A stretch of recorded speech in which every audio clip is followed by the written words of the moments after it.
Pablo sa mga taga-Roma.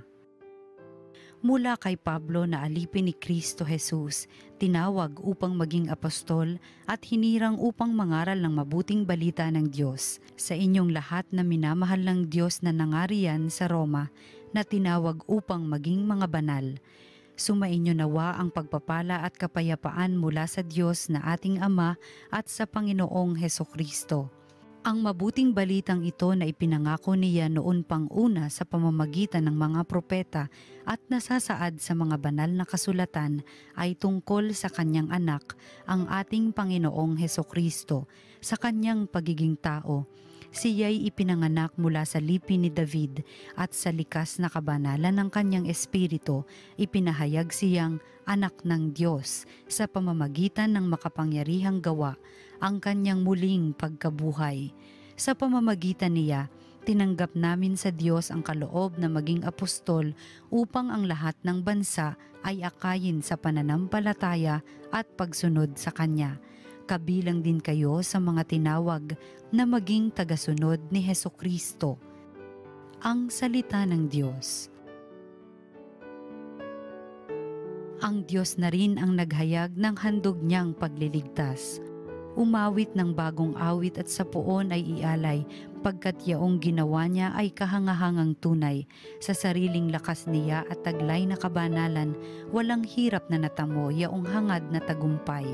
Ang Diyos na rin ang naghayag ng handog niyang pagliligtas. Ang tagumpay niyang ito'y siya na rin ang naghayag sa harap ng mga bansay na hayag ang pagliligtas. Ang pangako sa Israel, lubos niyang tinutupad. Ang Diyos na rin ang naghayag ng handog niyang pagliligtas. Tapat siya sa kanila at ang pag-ibig ay wagas. Ang tagumpay ng ating Diyos kahit saan ay namalas. Magkaingay na may galak yaong lahat sa daigdig. Ang poon ay buong galak na purihin sa pag-awit. Ang Diyos na rin ang naghayag ng handog niyang pagliligtas.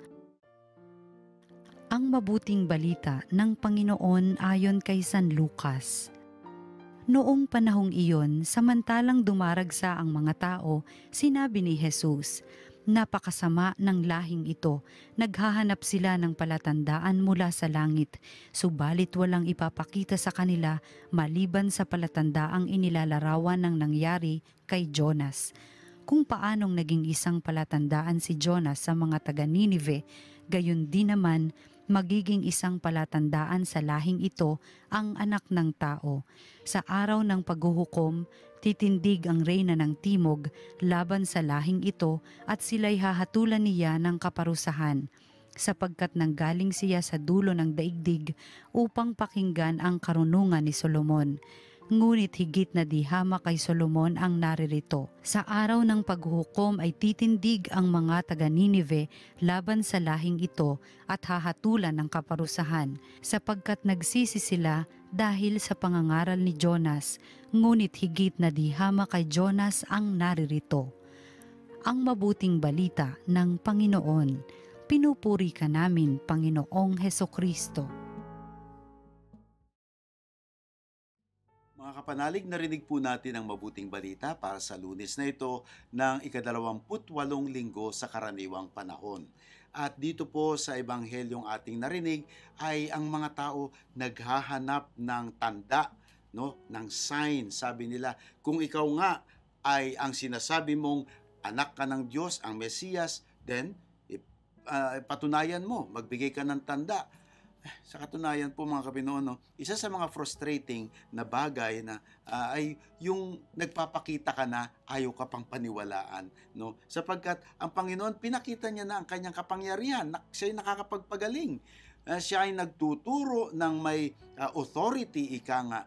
So, marami na sumusunod sa kanya, ngunit ang talagang ayaw maniwala. Sabi nga, kahit na anong tanda ang ibigay mo sa kahit na anong patunay, kung ang kalooban ay sarado na at hindi maniniwala, hindi pa rin talaga sila susunod kay Kristo.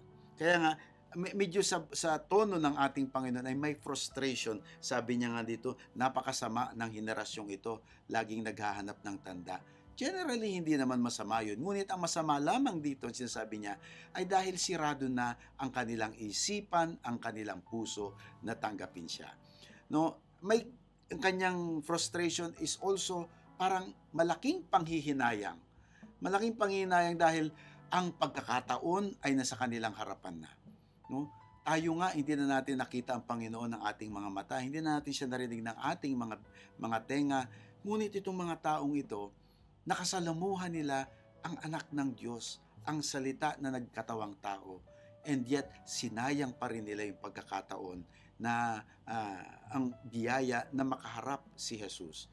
And so mga kapatid, sana po sa ating buhay ay hindi tayo matulad doon, pagkos maging bukas ang ating isip, maging bukas ang ating puso at kalooban, and I'm sure sa pamamagitan ng mata ng ating pananampalataya, mas makikita natin ang tanda ng presensya ng Diyos sa ating buhay.